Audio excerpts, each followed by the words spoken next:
Hello, dear students. In today's lecture of the subject Management Concepts and Organization Behavior, Paper 1, that is Management Concepts. Moving further with the unit, we would be studying the different theories which are included into motivation. Okay, so let's see what is motivation. We have studied in the last lecture, right? Okay, what is motivation is just a inducement or a push given by someone, okay, usually the superior, usually the leader, to his subordinate, so that okay, the work or the goals of the organizations they are achieved, isn't it? Okay, so the first theory which we are going to study today is Alderfer's ERG theory. See, here Alderfer, that is Clayton P. Alderfer, okay, this renowned thinker, okay, this renowned management thinker, he has laid down a theory which is abbreviated as ERG. Okay, see, each alphabet from this abbreviation, it stands for some factors, okay, some factor. Okay, for example, okay, when we consider E into this abbreviation ERG, E means existence needs.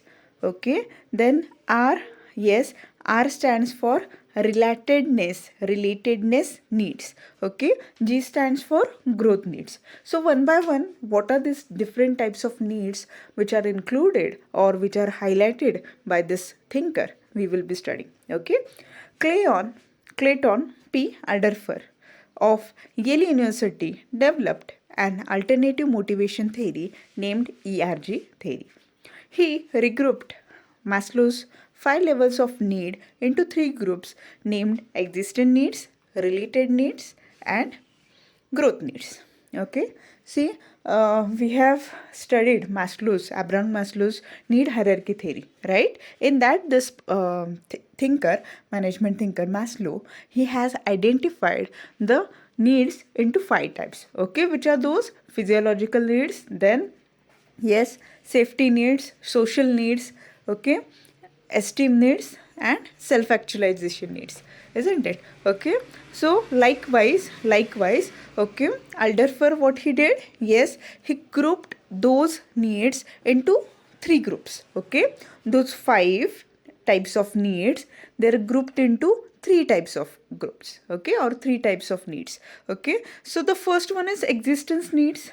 See, the title itself suggests that existence means a person, okay, a person to exist, to live, to survive. Okay, what he requires, all those are considered into this title. Okay, these needs are similar to the physiological safety and security needs of Maslow's theory.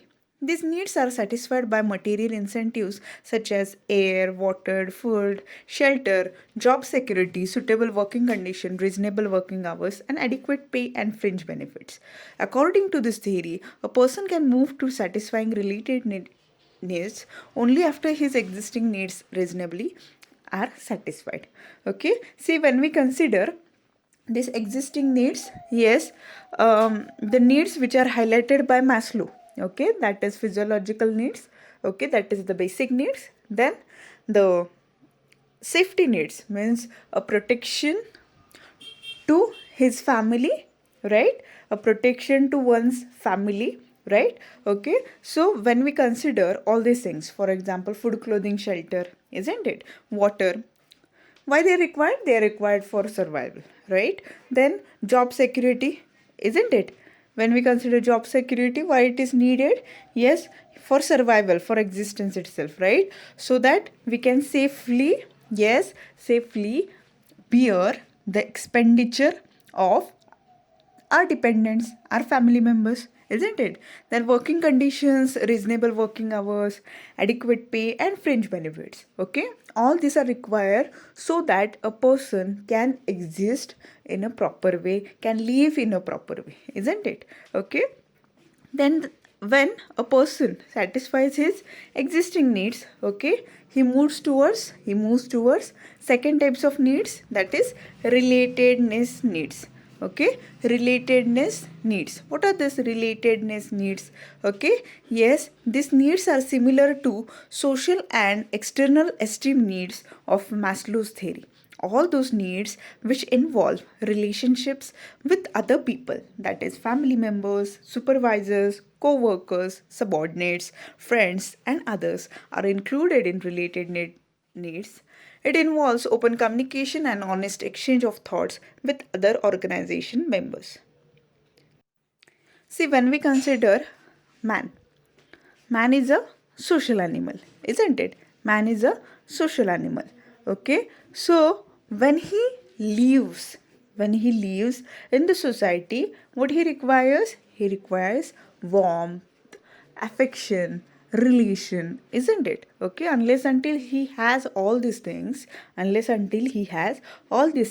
he can't survive, isn't it? He can't survive. So when we consider relatedness needs, okay, relatedness needs means what? Okay, it is related to interdependence. Okay, means yes, your relationship with your family members, your supervisors, co-workers, subordinates, friends, and others. Okay, all these things, it is included under the title relatedness need. Okay, next, when a particular person satisfies this second type of need, okay, yes, he needs to grow, isn't it?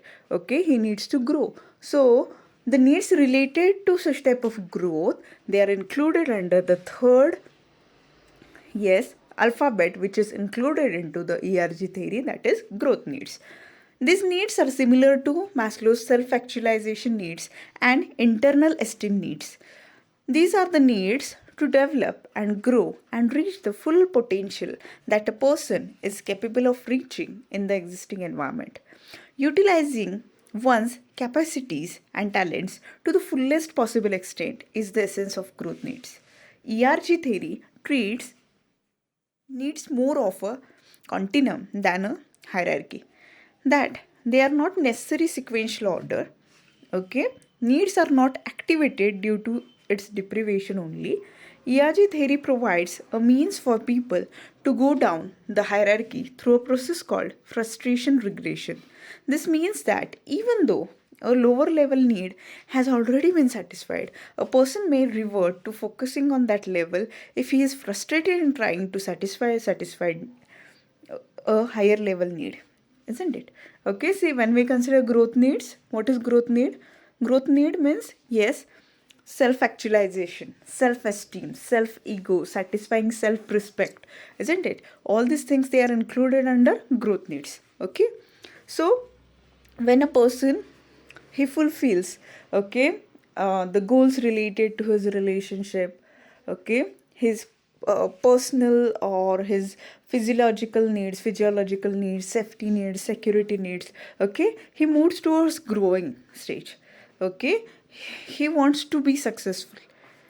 Okay, he wants to utilize his dedication, devotion towards, okay, the highest possible thing which he thinks that it should be achieved in his life, isn't it? Okay, so ERG theory, when we consider ERG theory, okay, see, actually it is dependent upon the mentality of that person, isn't it? Okay, if he is not satisfied at the first level, that is existing needs, he will not move towards a relatedness need. Okay, if he is not satisfied towards the second level, that is a relatedness needs, he will not move towards the third types of need. Okay, so it happens in a chronology. Okay, so this is the ERG theory. Then Victor Vroom's expectancy theory. Okay, Victor Vroom's expectancy theory. See, expectancy theory, it is laid down by management thinker Victor Vroom. Okay, according to this person, okay, an individual tends to act in a certain way based on the expectation that the act will be followed by a given outcome and on the attractiveness of that outcome to the individual. For example, an employee works harder if he believes that hard work will lead to promotion to higher post. Okay, Vroom explained that motivation is a product of how much one wants something and one's estimate of the probability that a certain action will lead to it. Okay, see, when we consider expectancy theory means what? Okay, see, a person, an individual, as per Victor Vroom, this thinker, an individual, when he is motivated, yes, when he expects something. Okay, when he expects something. Okay, for example, if an individual expects that he should score, okay, or he should stand first position in Kolhapur board, okay, then what he will do? Yes, study, right? Okay, he will study harder and score 95, 96, 100%. Okay, and surely he will stand first in the Kolhapur board, isn't it? Okay, this is the thing. Okay, so when we consider Victor Vroom's expectancy theory, what it means? Expectancy theory means that, okay, when a person expects something, okay, and when he thinks that this is the way through which he can meet his expectancy, what he is expecting, what he is desiring, okay, that itself is motivating factor. The three variables of Vroom's theory are briefly explained here below. Okay, see, Victor Vroom, he has also laid down three factors or three variables which are responsible for motivation into any person. Okay, which are those? First one is expectancy. Okay, first one is expectancy, that is effort performance linkage. Okay, it is a self assessment by an employee about whether he can actually do the assigned work. Okay, its expectancy ranges from 0 to 1. For example, if the person feels it impossible to achieve the given performance level, expectancy will be equal to 0. And if a person is 10% sure of achieving the performance level, expectancy will be equal to 1. See, expectancy here means that his self assessment. See, whether we will do a thing or not. Okay, it is dependent upon us, right? Okay, see, for example, if we are about to climb a mountain, okay, or right, if we have planned for such thing, okay, if we have planned for such thing, then what will happen? Yes, okay, it is our willpower, right? Okay, see, whether I will climb that mountain or not. Okay, it is dependent upon my belief, right? Okay, if I say that no, I will not climb that mountain. Okay, if I say in this respect, then what will happen? Yes, the expectancy will be 0. I don't expect that I will climb that mountain, isn't it? Okay, see, if I say that surely I will climb the mountain, isn't it? Okay, then the expectancy will be 1, right? I'm sure that I will climb the mountain, isn't it? Okay, so this is expectancy. The second one is instrumentality. Okay, performance outcome linkage. It is the relationship between performance and the performance consequence. Its probability also ranges from 0 to 1. For example, if a person is confident that if he does a good job, he will be promoted to higher post, the instrumentality will equal to 1. And if a person feels that he will not get promotion even if he works hard, good, the instrumentality will be equal to 0. Okay, see, here means performance outcome linkage is explained into the second variable, that is instrumentality. Means what? Okay, see, if a person says that yes, okay, I have energy, I can complete this task. Okay, then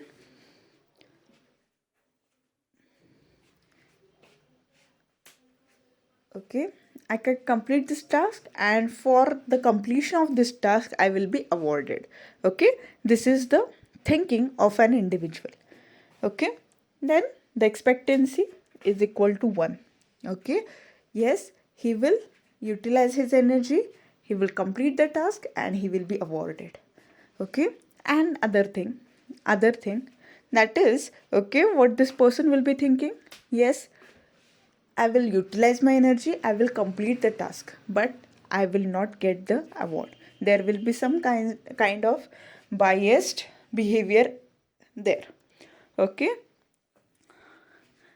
Then here, yes, what is the expectation? What is the instrumentality? It will be equal to 0, right? Okay, even though you do take your efforts, still what will be the outcome? What will be the consequence? It will be negative, isn't it? Then the third one is valence.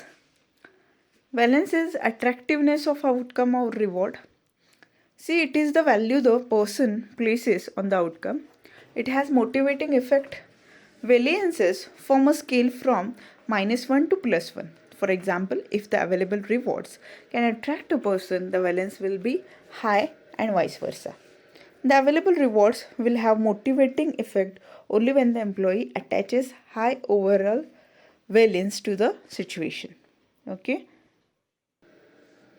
See, when we think about variance, this word itself means that, yes, how much an individual is attracted towards the reward which he will be getting after completion of the task. Okay, see, for example, okay, if I complete a task with whole devotion, with energy and all, okay, I will be awarded into a award function of the company. Okay, see how much that award attracts me. Okay, if for example for my lifetime I have not achieved any award, okay, yes, I will be attracted toward the award. Okay, if it is if it is the best employee award, if it is likewise, okay, I will be attracted towards it. Okay, right, it is valence. Okay, so when we consider valence scale, it ranges from -1 to +1. Okay, means, for example, if I don't expect I should be getting best employee award, that is -1, right? Okay, if I expect the best employee award, that will be +1, isn't it? Okay, so Vroom states that motivation, expectancy, instrumentality and valence are related to one another and can be expressed by the equation of motivation is equal to EIV, where E stands for expectancy, I stands for instrumentality, V stands for variance. Okay, the above equation has a significant multiplier effect, which means that the motivational appeal of a given work effort is sharply reduced whenever any one of these variables approaches. Okay, got it? So when we consider okay, the Vroom's theory. Okay, three factors are important, three variables are important. Yes, which are those? First one is expectancy, second one is instrumentality, and third one is variance. Okay, then Porter and Laurel model of motivation. Porter and Laurel model of motivation.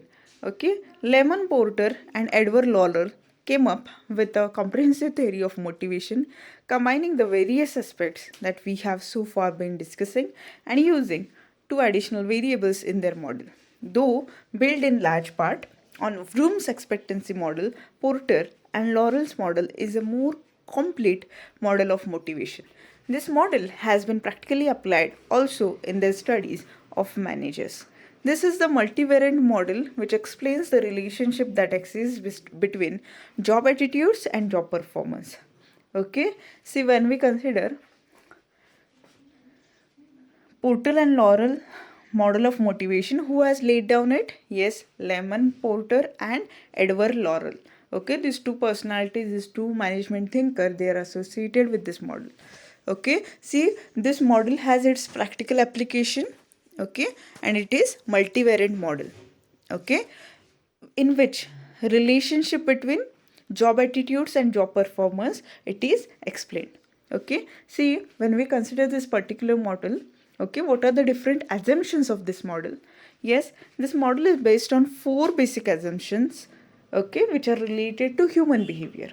Okay, human behavior related 4 assumptions are made into this model. Okay, which are those? First one is, as mentioned above, it is a multivariant model. Okay, means it is yes, it is affected by multiple variables or multiple variables. Okay, according to this model, individual behavior is determined by a combination of factors in the individual and in the environment. Okay, got it. See, as mentioned above, yes, this model is how it is multivariate, means it includes multiple variables. Okay, then yes, what is said about individual behavior? Yes, individual behavior, it is determined by a combination of factors in the individual and in the environment. Okay, means by the individual as well as by the environment. Okay, environment has an impact on the individual behavior. Okay, this is one of the assumptions. Second one is individuals are assumed to be rational human beings who make conscious decisions about their behavior in the organization. Okay, means when a particular individual, he is working into his workplace, that is into the organization, at this time, yes, what he does, yes, when he is deciding something, when he is finalizing some kind of decision, or when he is doing decision making, okay, how he is very conscious about his behavior. Okay, because he knows that, okay, whatsoever decision he will be finalizing, it will be having positive or negative, that is adverse or favorable impact on the organization. Got it? Okay, then the third assumption is individuals have different needs, desires and goals. Okay, means when we consider individuals, yes, they have different kind of needs, different kind of desires and also goals. Okay, means they do have their individual needs, they do have their individual desires and they do have individual goals also. Okay, and the fourth one is on the basis of their expectations, individuals decide between alternate behaviors and such decided behavior will lead to a desired outcome. Okay, so when we consider expectations, yes, either or. Okay, means when an individual is behaving, okay, he always have something alternative. Okay, whether I should do this or that, whether this is right or this is wrong. Okay, likewise he decides. Okay, so these are the four assumptions. See, when we consider Porter-Laurel model of motivation, see, these are all the elements, that is value of reward, that is variance, ability and triads, perceived equitable rewards, intrinsic reward, efforts, performance accomplishment, perceived effort, reward probability, role perception, extrinsic rewards, satisfaction. Okay, these are all the things which are included into the model. Okay, so one by one we will go through all these elements. First one is efforts. Okay, efforts, it refers to amount of energy which a person exerts on his job. Okay, see, when we consider individual, when we consider any employee, okay, this person, yes, he has energy, right? As an human being, he has energy, isn't it? So he utilizes this energy when, yes, while performing his job. Okay, got it. Then the second thing is value of reward.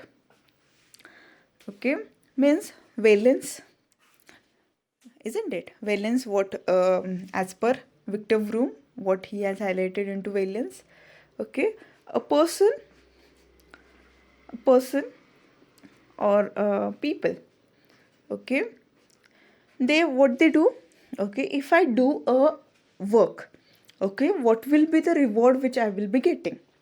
Okay, the people think in this respect, okay, or they think in this way. Okay, this is the value of reward.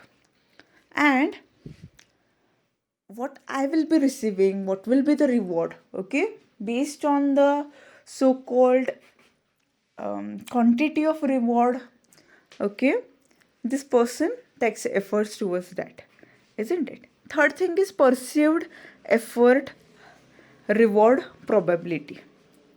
Okay, means what? Yes, it is related to probability. Means even though if I take efforts, whether I will be eligible for that reward or not. Okay, means if I take efforts, if I utilize my energy, if I do a thing, okay, yes, for performing that work, for accomplishing that task, yes, the company or the organization has announced a reward. But okay, if I do that work, whether I will be getting it, okay, this is one thing which is called as perceived effort reward probability. Then performance.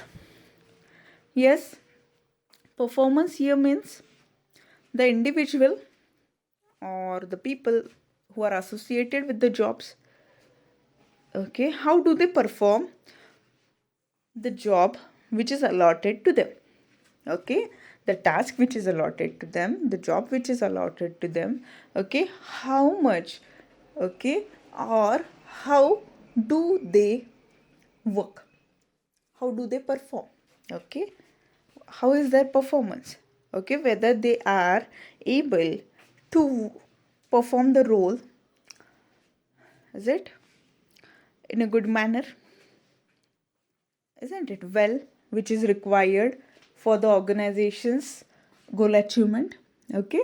So this is all about performance. Then it is rewards, okay, rewards,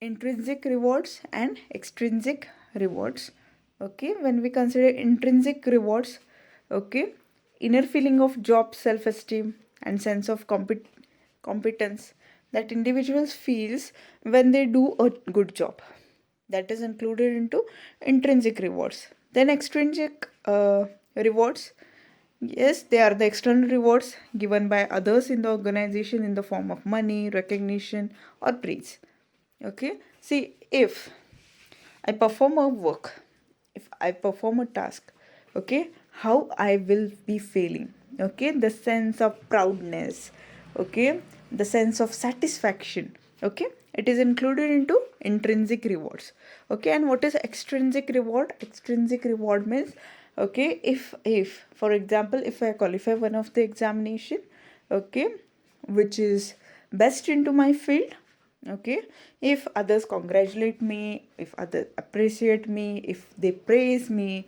if they, okay, felicitate me, okay, this will be included into extrinsic rewards, okay. Then it is satisfaction, okay, satisfaction, see, satisfaction, it results from the rewards actually, okay, means if someone praises me, yes, how I will be feeling satisfied, right, okay, I have done this task, what it was good, isn't it, such type of satisfaction, okay. It is also an element of motivation, okay. See, once if I get appreciation from others, okay, next time also I will be taking 100% efforts, okay, to achieve something which is great than what I have achieved right now, isn't it. If someone doesn't praises me, okay, what will happen? See, I will not be motivated to perform such type of activity once again, isn't it. So the significance of Porter and Laurel model. Porter and Lawler model is a departure from the traditional analysis of satisfaction and performance relationship. In practice, we find that motivation is not a simple cause and effect relationship, rather, it is a complex phenomenon. This model is of great significance to managers since it sensitizes them to focus their attention on the following points to keep their employees motivated. Okay, say through this model, okay, the managers get a guideline, okay, guideline related to the motivation given to the individuals, okay. The first thing is match the abilities and rights of individuals to the requirement of the job by putting the right person on the right job, that is the order, which is a principle related to 14 principles of management laid down by Henry Fayol, isn't it. See, right person should be placed in a right position, isn't it, so that the job will be performed in a right way. Then he should carefully explain to the subordinates their rules or what they must do to be awarded or rewarded, okay. See, if each individuals they're explained with what is their task, and after performing task, what they will be receiving. Okay, surely the individuals will be motivated in the right direction. Then prescribe in concrete terms the actual performance levels expected of the individuals, and these levels should be made attainable. To achieve and maintain motivation, the appropriate reward must be associated with the successful performance. Okay, see what the employees will be receiving. Okay, the reward should itself be attractive, that one. Okay, then make sure that the rewards dispensed are valued by the employees. Thus, he should find out that rewards are attractive to the employee and see if such rewards can be given to him. Porter and Lawler model has definitely made a significant contribution to the better understanding of work motivation and the relationship between performance and satisfaction. But even then, to date, it has not made much impact on the actual practice of the human resource management. Okay, so with this, we conclude today's lecture. Thank you.